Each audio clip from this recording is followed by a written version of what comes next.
नमस्कार, मैं सोनिका चौधरी। आप सभी का स्वागत है आपके अपने YouTube channel study with Sonika Chaudhary में। आज हम एनसीईआरटी कक्षा 8 जो सामाजिक विज्ञान इतिहास की बुक के 2 वीडियो पहले ही डाले जा चुके हैं, अध्याय प्रथम और अध्याय द्वितीय। आज कौन सा है? अध्याय 3, ग्रामीण क्षेत्र पर शासन चलाना।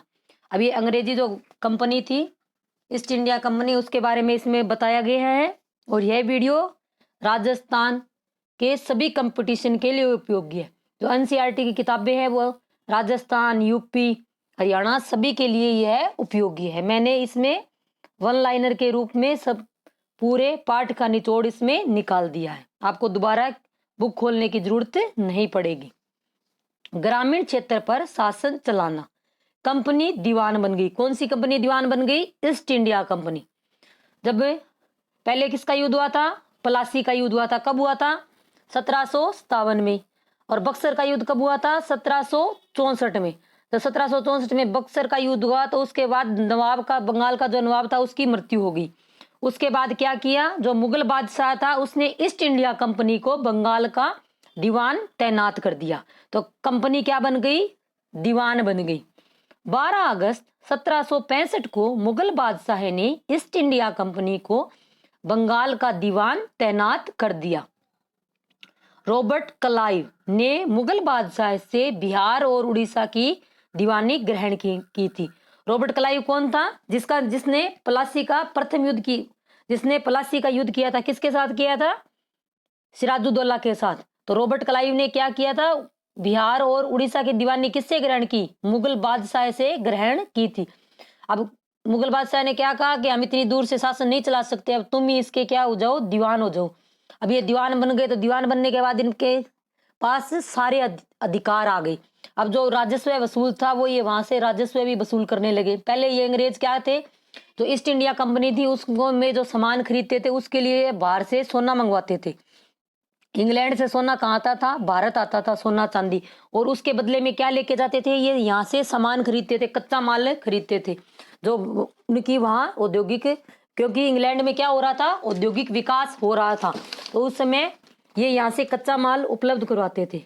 फिर बाद में क्या हुआ? कंपनी दीवान बन गई तो उनको क्या हो गया? राजस्व मिलने लगा। तो वो उसी पैसे से जो सामान खरीदते थे वो खरीदने लग गई और वहां से उनको क्या हो गया? पैसे मंगाने की जरूरत नहीं पड़ी। वो सोना चांदी उन्होंने मंगाना बंद कर दिया। अब कंपनी की आमदनी 1865 से पहले कंपनी ब्रिटेन से सोने और चांदी का आयात करती थी। किसका आयात करती थी? सोने और चांदी का। तथा इन चीजों के बदले क्या लेके जाती थी? यहाँ से सामान खरीदती थी। अब कंपनी राजस्व इकट्ठा करती और इस राजस्व के पैसे से ही निर्यात के लिए चीजें खरीदने लग गई थी। तो कंपनी क्या करती थी? राजस्व इकट्ठा करती और उसी पैसे से क्या करने लग गई? जो सामान था वो खरीदने लग गई। तो अब ये सोना चांदी भारत में आना क्या हो गया? बंद हो गया। अब ये क्या करते? यहीं से तो पैसा इकट्ठा करते और यहीं उसका इस्तेमाल करते और यहीं से सामान खरीद के वहां भेज देते। इस तरह से ये दोहरा शोषण चालू हो गया था। 1770 में पड़े अकाल ने बंगाल में 1 करोड़ से लोगों को मौत के घाट उतार दिया था। यानी 1770 में इतना भीषण अकाल पड़ा था कि 1 करोड़ लोग, बहुत बड़ी आबादी है, के को मौत के घाट सुला दिया और लगभग 1/3 आबादी समाप्त हो गई थी। इस काल में कितनी आबादी समाप्त हो गई थी? यानी तीसरा हिस्सा, चौथा हिस्सा, सिर्फ एक जना, मान लो ये चौथा हिस्सा इसमें बचा था। अगर 100 है तो सिर्फ 25 जने बचे थे, 75 इसमें खत्म हो गए थे। अब खेती में सुधार की जरूरत। तो अंग्रेज अब वास्तविक शासक बन गए, दीवान बन गए, तो उनको राजस्व का वसूलने के नए नए इन्होंने तरीके अपनाए। कभी उनमें फिर खेती में सुधार करेंगे तो पैदावार अच्छी होगी, पैदावार अच्छी होगी तो वो क्या करेंगे? उन्हीं का तो राजस्व बढ़ेगा। तो 1793 में स्थायी बंदोबस्त लागू किया गया। अब प्रश्न आता है स्थायी बंदोबस्त कब लागू किया गया? 1793 में। इस बंदोबस्त की शर्तों के हिसाब से राजाओं और तालुकदारों को जमींदारों के रूप में मान्यता दी गई। इन बंदोबस्त में क्या था कि राजाओं और तालुकदारों को जमींदारों के रूप में मान्यता दी गई। उन्हें किसानों से लगान वसूल करने को राजस्व चुकाने का जिम्मा दिया गया और उनकी ओर से चुकाए जाने वाली राशि स्थायी रूप से तय कर दी गई। यानी जो राशि थी वो स्थायी रूप से तय कर दी। मान लो 1 लाख रुपए है तो आपको चाहे बारिश हो चाहे न हो, फसल हो न हो, हमें कोई मतलब नहीं है, हमें 1 लाख रुपए चाहिए तो हमें चाहिए, तो ये क्या कर दिया, स्थायी रकम तय कर दी। जिस समय स्थायी बंदोबस्त लागू किया गया उस समय कॉर्नवालिस भारत का गवर्नर जनरल था। यानी जब ये स्थायी बंदोबस्त लागू किया गया था उस समय भारत का गवर्नर जनरल कौन था, लॉर्ड कॉर्नवालिस। और स्थायी बंदोबस्त कब प्रारंभ किया गया था, 1793 में।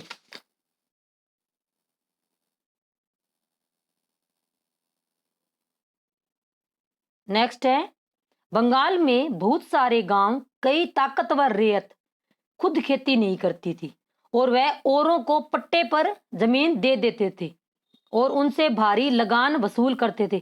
अब कई जो पैसे वाले लोग हैं वो खेती नहीं करते तो वो क्या करते हैं, जमीन पट्टे पे दे देते हैं और उसके बदले में वो ठेका भी वो क्या वसूल करते थे कि राजस्व की एक बड़ी मात्रा उनसे क्या करते थे, वसूल करते थे। अब आगे है महल या महालवाड़ी। कौन सी व्यवस्था है, महालवाड़ी। ब्रिटिश राजस्व दस्तावेजों में महल एक राजस्व इकाई थी। महल यानी महाल एक, यानी अब इसमें क्या कर दिया, एक गांव या गांव को ही पूरा समूह होता था। महाल के अंदर क्या आता था, पूरा गांव शामिल होता था। पहले क्या था, एक एक घर से भी जितनी जिसकी जमीन है वो उसके राजस्व इकट्ठा किया जाता था। बाद में इस व्यवस्था में क्या कर दिया कि पूरे गांव को एक ही मान लिया। यानी हमें पूरे गांव से 1 लाख रुपए लेने हैं, ये नहीं कि हमें उस खेत से इतने लेने हैं। तो जो गांव का जो बड़ा होता था उसको ये कह दिया कभी तुम्हें हमें कितने रुपए देने हैं, 1 लाख रुपए देने हैं। तो वो पूरे गांव से राजस्व इकट्ठा करके वो उनको देता था। यानी इसमें एक पूरे गांव को ही समूह मान लिया था महाल में। एक नई व्यवस्था, बंगाल प्रेसिडेंसी के उत्तर पश्चिमी प्रांतों, इस इलाके का ज्यादातर हिस्सा कहाँ है, उत्तर प्रदेश में है, के लिए होल्ड मैकेंजी, किसने, होल्ड मैकेंजी नामक अंग्रेज ने एक नई व्यवस्था तैयार की। गांव के एक खेत के अनुमानित राजस्व को जोड़कर हर गांव या समूह से वसूल जाने वाले राजस्व का हिसाब लगाया जाता था। यानी एक खेत है उसका हमने अनुमान लगवा लिया और उसी राजस्व को पूरे गांव के साथ मल्टीप्लाई करके जोड़ के उस हिसाब से पूरा राजस्व इकट्ठा कर दिया। कभी हमें इस गांव से इतना राजस्व लेता है, हमें कोई मतलब नहीं है कि बारिश हुई है नहीं हुई है, तो ये पूरा गांव इसमें इकट्ठा कर दिया था। राजस्व इकट्ठा करने और उसे कंपनी को अदा करने का जिम्मा किसको दे दिया गया, बजाय पहले तो जमींदार लेते थे, उसकी जगह किसको दे दिया, गांव के मुखिया को सौंप दिया गया। इस व्यवस्था को महलवाड़ी बंदोबस्त कहा जाता है। क्या कहा जाता है, महलवाड़ी। अब महलवाड़ी में सबसे पहले मैं है तो ये शुरू किसने की थी, मैकेंजी ने। महलवाड़ी किसने शुरू की थी, मैकेंजी ने ये शुरू की थी। अब मुनरो व्यवस्था, ब्रिटिश नियंत्रण वाले दक्षिण भारतीय इलाके में भी स्थायी बंदोबस्त की जगह नई व्यवस्था अपनाने का प्रयास किया। जो दक्षिण भारत का एरिया था, इधर तो नीचे की साइड का, वहां क्या था, जमींदार वर्ग नहीं था, तो वहां अंग्रेजों ने क्या किया, इन इलाकों में भी स्थायी बंदोबस्त की जगह नई व्यवस्था अपनाने का प्रयास किया जाने लगा। यह नई व्यवस्था क्या कहलाई, रेतवाड़ी, और इसको रेतवाड़ी नाम दिया गया। कैप्टन अलेक्जेंडर रीड, मुनरो ने कौन सी चलाई थी, महालवाड़ी। और रीड में क्या है, सबसे पहले रे, और रेत में सबसे पहले क्या है, रे। तो ये ट्रिक बन गई कि इसमें रेतवाड़ी किसकी है, रीड की। मुनरो ने क्या चलाई थी, महालवाड़ी।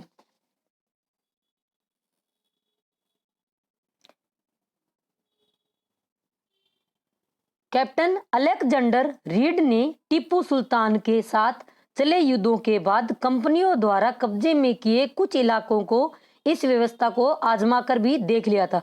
जो कैप्टन रीड है उसने क्या किया, जो टीपू सुल्तान को क्या कहा जाता है, शेर ए मैसूर कहा जाता है। इनके साथ कितने युद्ध हुए थे अंग्रेजों के, 4 युद्ध हुए थे।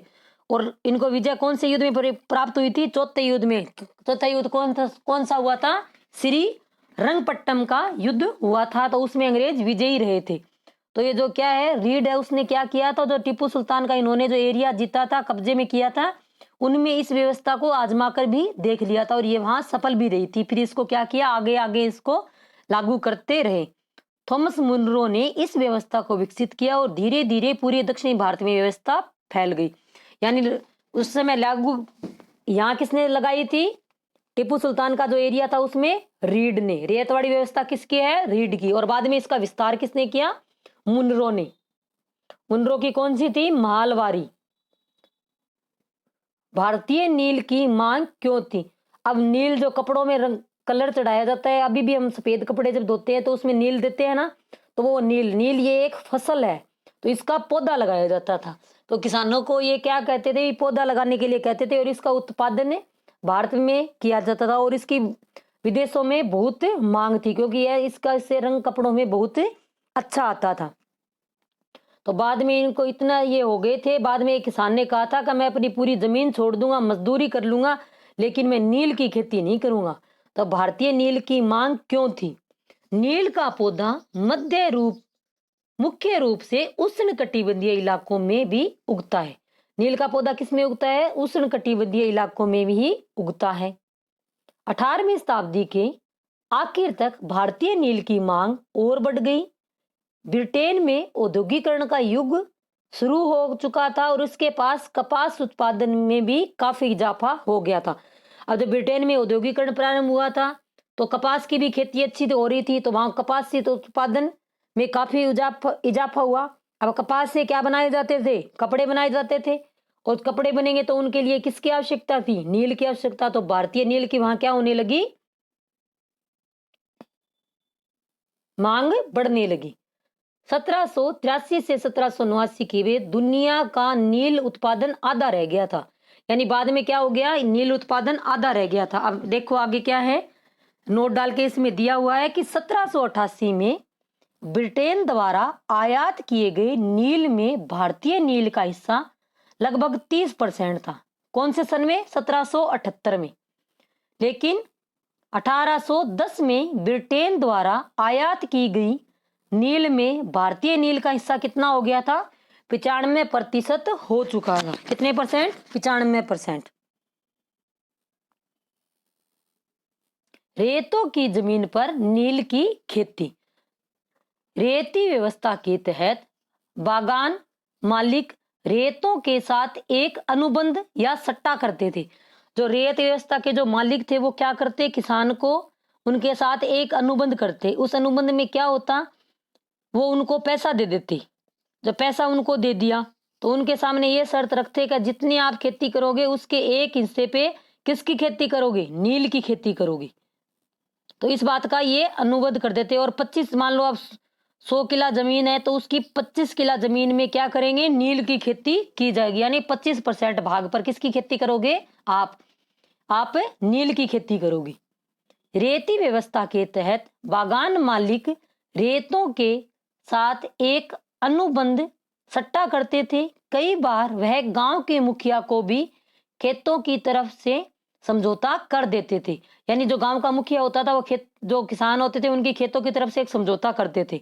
जो अनुबंध पर दस्तखत करते थे उन्हें नील उगाने के लिए कम ब्याज पर बागान मालिकों से नगद कर्जा मिल जाता था। कर्जा मिल जाने वाली रेत को अपनी कम से कम 25% जमीन पर नील की खेती करनी होती थी। अब मान लो किसी ने वो कर्जा लिया है तो उसकी क्या शर्त थी? जितनी तुम्हारी जमीन है उसके तुम 25% पे क्या करोगे? नील की खेती करोगे। बाद में नील की जब खेती करते थे तो उसमें मेहनत भी बहुत लगती थी और फिर क्या हो गया, ये जो जमीन थी वो अनुपजाऊ होने लगी, तो फिर किसानों ने इनका विरोध करना प्रारंभ कर दिया। नील विद्रोह है। और उसके बाद अब नील विद्रोह कब हुआ था? मार्च 1859 में बंगाल के हजारों रेतों ने नील की खेती से इनकार कर दिया। उन्होंने क्या किया? हम नील की खेती नहीं करेंगे।